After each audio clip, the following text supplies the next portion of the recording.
semuanya, balik lagi bersama aku, Lady.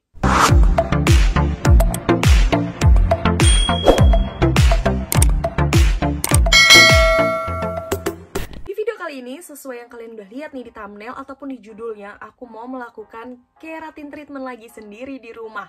Tapi kali ini berbeda karena produk yang aku pakai ini enggak menyakitkan kayak video aku sebelumnya yang aku sampai nangis-nangis, terus juga aku nafas berat banget gitu ya. Tenang, kalau yang ini tuh udah aku cium sebelumnya kayak gitu. Ternyata wanginya agak enak gitu, mirip kayak VCO. Selain itu juga kalau misalnya kalian tanya nih ya, aku udah berapa kali melakukan keratin treatment.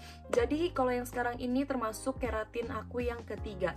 Jadi setelah aku melakukan video yang ini, 4 bulan kemudian aku melakukan keratin treatment. Dan sekarang setelah udah setahun, 2 tahun kali ya, baru aku lakuin lagi. Kenapa nggak rutin sih? Jadi sebenarnya setelah aku melakukan keratin yang kedua, aku sudah mulai terbiasa dengan aftercare-nya yang bisa menunjang rambut aku jadi jauh lebih sehat. Terus kenapa? Kalau misalnya udah jauh lebih sehat, kenapa sekarang keratin lagi? Kalian lihat sendiri nih rambut aku.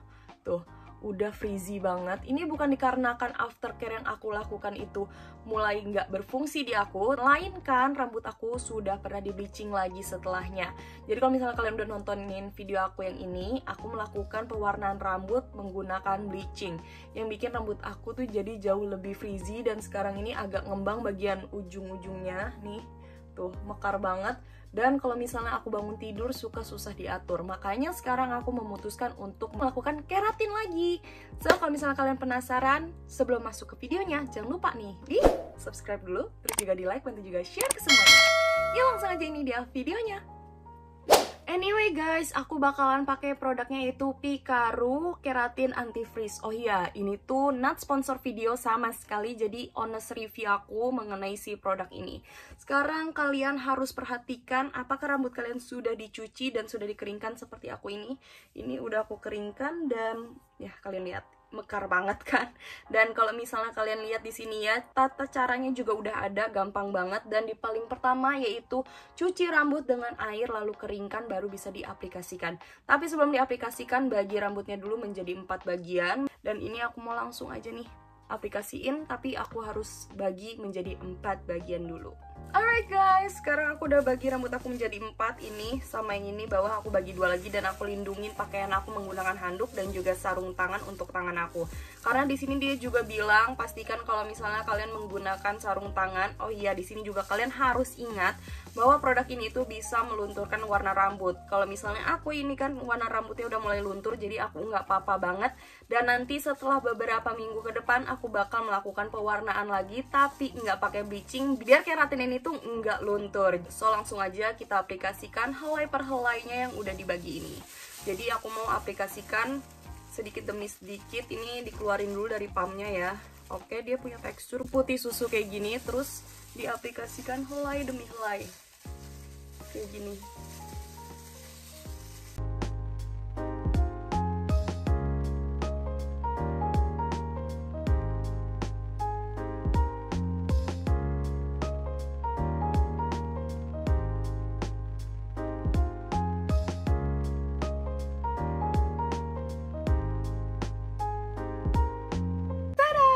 Sudah aku aplikasikan ke seluruh rambut aku. Kalian tadi lihat sendiri ya, helai per helainya tuh benar-benar diperhatikan, jangan sampai ada yang ke skip, karena nanti ya lucu aja gitu, ada bagian yang kok masih rusak gitu ya, yang lainnya udah mulai better. Makanya aku bilang pastikan kalian helai per helainya itu lebih tipis, lebih bagus.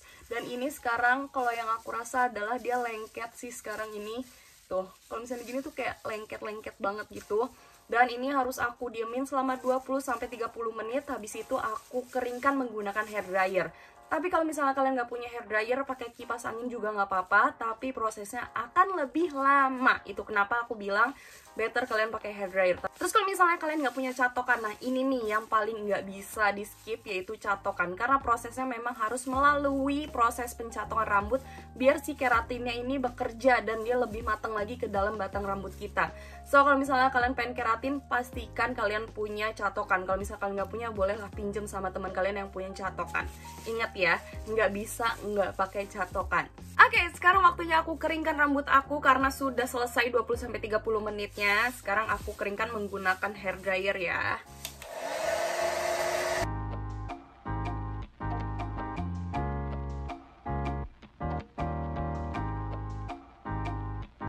ini kalau misalnya udah dikeringkan kayak gini, bagi lagi rambut kalian menjadi 4 bagian kayak tadi buat dicatok. Jadi di section kalau misalnya kalian mau catok kayak biasa sih sebenarnya.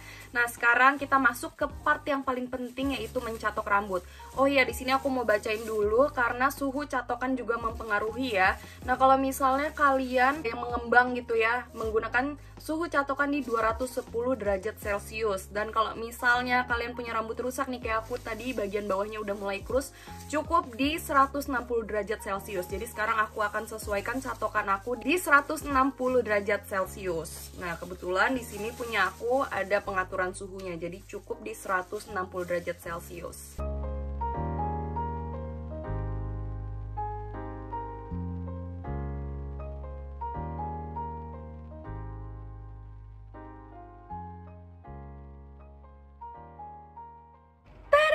Ini dia setelah aku catok, kalian lihat ya, warna rambut aku jadi berubah. Bener banget, dia itu bisa melunturkan warna rambut. Jadi kalau misalnya kalian nggak kepengen melunturkan warna rambut, ya kalian bisa pikir-pikir lagi sih. Dan yang tadi aku rasakan setelah aku catok adalah dia agak lengket setiap kali aku mau section gitu ya. Nih, ini aja tuh masih agak lengket. Dan setiap kali aku mau sisir, kan setiap helainya itu biar lebih dapet gitu, makanya aku menggunakan sisir. Nah, ini tuh, lihat deh. Sisir aku putih-putih, dia lengket banget produknya, dan rambut aku jadi susah dibaginya. Terus anehnya lagi, setelah aku aplikasikan menggunakan catokan, jadi aku panasin menggunakan catokan yang tadinya wanginya VCO, berubahlah menjadi wangi rendang. Gak tau kenapa, mungkin karena aku lapar, tapi atau memang karena ini wangi VCO, wangi santan, terus kena panas jadi wangi rendang gitu. Sudah, kita abaikan wangi rendang itu, aku jadi makin lapar. So, sekarang waktunya aku bilas dulu menggunakan conditioner, setelah itu aku balik lagi. Nah, ini udah aku bilas pakai conditioner aja. Waktunya sekarang aku keringin karena di sini instruksinya adalah bilas rambut dengan conditioner, lalu keringkan dan styling. Jadi setelah aku keringkan dan aku styling dan catok sekali lagi, karena di sini dia juga bilang catok sekali lagi, baru nanti aku kasih lihat final resultnya. Sampai ketemu nanti. Yeay, selesai juga akhirnya proses keratin treatment sendiri di rumah yang again akhirnya aku lakuin lagi. Tapi memang ya, warna rambut aku jadi jauh lebih berubah. Tuh, kalian lihat ya, rambutku jadi kayak kurma. Tahu kan kurma? Nih, kurma dia maksudnya. Nah, biasanya pakai baju warna hitam gitu kan dia, kurma, terus rambutnya begini, tapi dia rada pendek lagi sih. Ya sudahlah, nggak apa-apa. Nanti aku juga bakal warnain rambut aku lagi, tapi aku nggak akan bleaching lagi selama aku lagi recovery rambut aku yang tadi udah mulai krus. So, di sini aku bakal ngelanjutin treatmentnya itu menggunakan aftercare nanti yang mungkin bakalan aku bahas. Jadi aku kumpulin dulu produknya biar kalian tahu kalau misalnya aku tuh biasanya aftercare-nya pakai apa.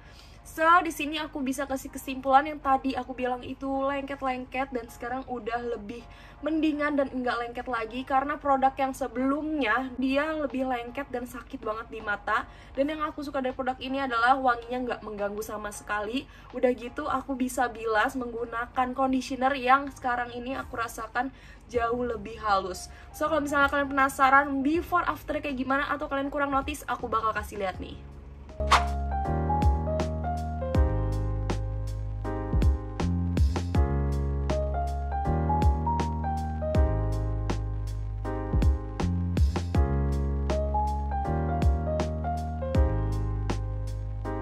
Itu dia resultnya, gimana menurut kalian? Coba kalau misalnya kalian udah pernah cobain produk ini, kalian boleh langsung aja tinggalin di kolom komentar. Oh iya, kalau misalnya kalian tanya pakai yang berapa mili sih, aku itu pakai yang 75 mili dan aku dapetin sekitar harga 140 ribuan gitu. Sebenarnya ada yang lebih besar tapi aku lupa itu milinya berapa. Nanti aku bakal taruh semua detail produk ini di description box aku ya. Terima kasih banyak udah nonton video ini, tapi jangan lupa nih di subscribe dulu, terus juga di like dan juga share ke teman-teman kalian, ke keluarga boleh, ke semuanya juga boleh. So, I hope you guys enjoy this video. See you guys next time.